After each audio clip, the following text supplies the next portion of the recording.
Zahabia, and I have a few questions about the Congress and just the whole idea of it. So, as we begin, I want to know what your idea for having an event like this was, what, especially post COVID.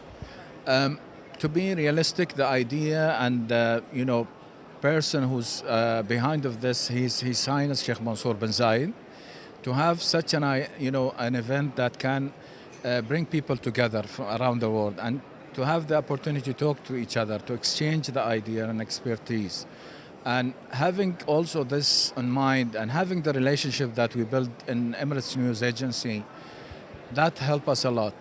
It was very difficult to start in the first, but I think from what we have as a result from the first one, we can get a more bigger event inshallah next year, which we announced will be on the 14 until 16 of November, inshallah. And that will be a challenge, but I think we can do a lot. And I'm happy really that we have a lot of students from different universities. And I think always they are the future of the media, and they have to be ready for what is going on in the future. And they can be part of the future, shaping their future and shaping the media future. And today we can see how important it is to be in the place that we are updating ourselves with what is coming on the media industry.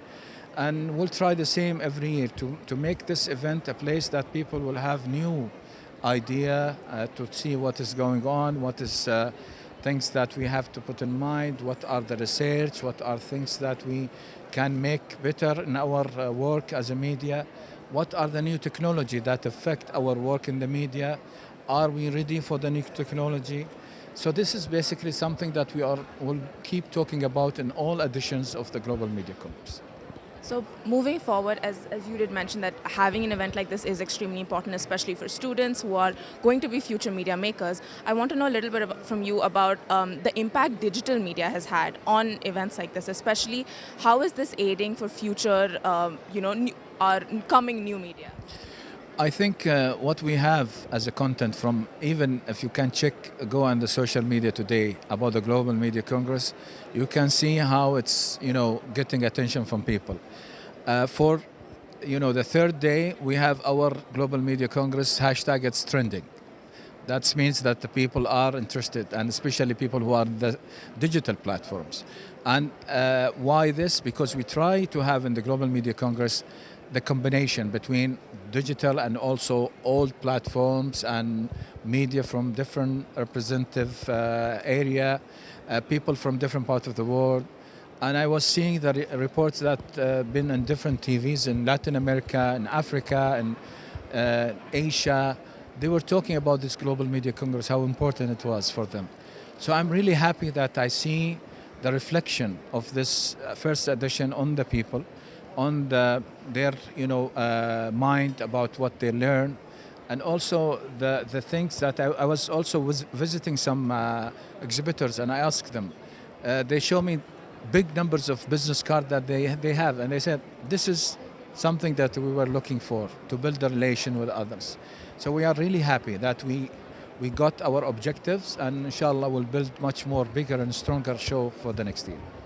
And so, as you did mention, connections, and there, with being a bigger collection of so many media organizations over here, one thing that I think is a talk around everywhere is media literacy. So, as media students, that is something that we're taught. It's something that we have been, made to believe and told that we should be media literate. So, what about media literacy over here? Do you think that with events like this, it's going to aid and make people more media literate? Do you think it'll start getting implemented at the school level, or will it still just be university specific?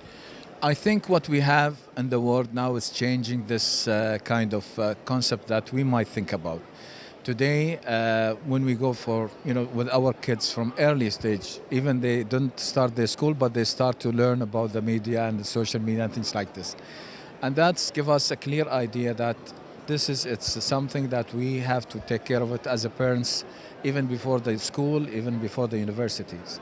And also, the other good thing that we have a lot of very good content that we can start with our kids and generation to give them the educational part and awareness part about the future of what is happening in the media. And also to prepare ourselves with the different content that will be attractive for those generation. It's not more of thinking of talking about cartoons or talking about a normal serious. No, it's getting more attractive from other side, metaverse and new kind of things that is coming. That will be more attractive for this generation.